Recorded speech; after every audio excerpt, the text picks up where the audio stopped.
సీతమ్మ వాకిట్లో సిరిమల్లె చెట్టు, సిరిమల్లె చెట్టేమో విరగబూసింది. సీతమ్మ వాకిట్లో సిరిమల్లె చెట్టు, సిరిమల్లె చెట్టేమో విరగబూసింది.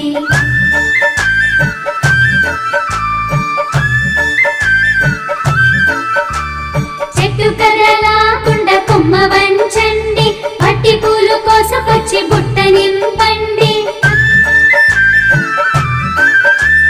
చెట్టు కర్రలాకుండా కొమ్మ వంచండి, పట్టి పూలు కోసకొచ్చి బుట్ట నింపండి. అందులో పెద్ద పూలు దండ కూర్చండి. సీతమ్మ వాకిట్లో సిరిమల్లె చెట్టు, సిరిమల్లె